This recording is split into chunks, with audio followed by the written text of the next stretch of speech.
अपने निरूपण के माध्यम से समाज के भटके लोगों को सीधी राह दिखाने वाले वरिष्ठ निरूपणकार आदरणीय तीर्थरूप स्वर्गीय नाना साहब धर्माधिकारी के पुण्य स्मरण के उपलक्ष्य में उल्वे गांव में बनाए गए बस स्टॉप का उद्घाटन इतवार को स्वर्गीय नाना साहब धर्माधिकारी के पोते सचिन दादा धर्माधिकारी के हाथों किया गया। इस अवसर पर उनकी धर्मपत्नी स्वरूपा धर्माधिकारी, उनके सुपुत्र अजीत दादा धर्माधिकारी, करनाला स्पोर्ट्स एकेडमी के उपाध्यक्ष रविशेठ पाटिल, उल्वा ग्राम पंचायत के सरपंच मधुकर खारकर आदि गणमान्यों सहित उल्वा ग्राम पंचायत के सदस्य एवं श्री परिवार के सदस्य बड़ी संख्या में उपस्थित थे। इस अवसर पर सचिन दादा धर्माधिकारी ने उपस्थितों को संबोधित किया। शिकवण घ्यायला लागली, बाहेर बसून कृती करून शिक्षणाचं कौतुक करून विद्या येत नसते। वीज साहेबजी करताय ना, ती शाळेच्या बाहेरून शिक्षणाचे कौतुक करताय, त्यातून कधी पोट भरत नसतं। त्यासाठी शिकवण द्यायला हवं, बैठकी द्यायला हवं, शाळेत द्यायला हवं, शिकवण घ्यायला हवी। मग काय आहे ते खरं काय शिकवण काय आहे ती बाहेर बसून काय करायला कसं होत नाही। जशी पदार्थाची दुसरी स्तुती करायची, कधीच पोट भरत नसतं।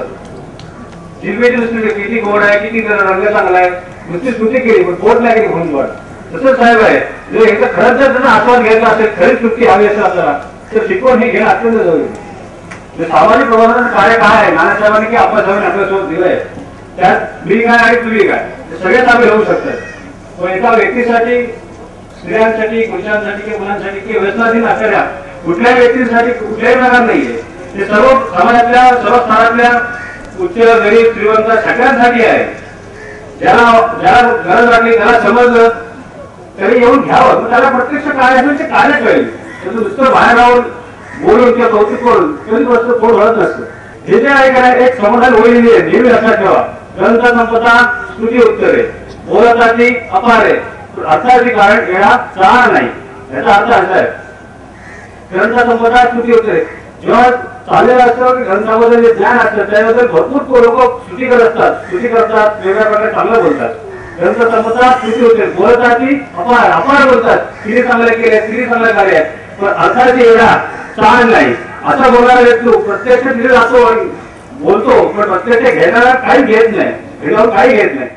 वहीं करनाला स्पोर्ट्स एकेडमी के उपाध्यक्ष रविशेठ पाटिल ने स्वर्गीय नाना साहब धर्माधिकारी द्वारा किए गए पुण्य कर्मों का लेखा जोखा उपस्थितों के सामने रखते हुए उनके आदर्श एवं सिद्धांतों पर चलने का आह्वान किया। नानाने आठवणीत ठेवलेला हा परिवार सांभाळण्यासाठी आज सचिन स्वारे असतील, आमचे आप्पा स्वारे असतील आणि संपूर्ण नाना साहेबांचा परिवार असेल, या परिवाराने पूर्ण महाराष्ट्राला नव्हे तर जगाला जे शिकवण दिलेले आहे, या शिकवणीची जाण ठेवून आज उपस्थित असलेले सचिन स्वारी, वहिनी आणि चिरंजीव हे इथे उपस्थित झालेले आहेत। आम्ही समस्त उल्वा ग्रामस्थ आणि येथील सर्व जनता आम्ही कृतार्थ झालेलो आहोत। तुमच्या आठवणीने, तुमच्या आगमनाने आणि तुमच्या आगमनाची वाट बघत असलेल्या आमच्या भगिनी गेल्या 1.5 तासापासून 1 तासापासून किंवा काही 4 तासापासून इथं बसलेले आहेत, पण त्यांचा हावभाव मी बघत होतो, इथं बसून बघत होतो। त्यांच्या मनातला आनंद, त्यांच्या डोळ्यातला आनंद, त्यांच्या चेहऱ्यावरील तेज हे सांगत होतं। उभ्या महाराष्ट्राला मी ह्यासाठी बोलतोय की जगाला ज्याने शिकवण दिलेले आहे, हे असे नाना साहेब, त्यांना आमचे कोटी कोटी प्रणाम आहेतच, पण सचिन स्वारींच्या मार्फत, आप्पा स्वारींच्या मार्फत ती तशी शिकवण जेव्हा नाना साहेबांचं देहांत झालं, आई साहेबांचं देहांत झालं, तेव्हा ही मंडळी घरात बसून आणि फक्त दुःख व्यक्त करीत न राहता आपल्याला जग सांभाळायचं आहे हे जाण ठेवून पुन्हा एकदा निघालेले आहेत। आणि ह्या सर्व निघालेले माणसं हे ध्येयवेडे आपण आहोत। ध्येयवेडे हे समर्थांचे सर्व दासभक्त आहेत।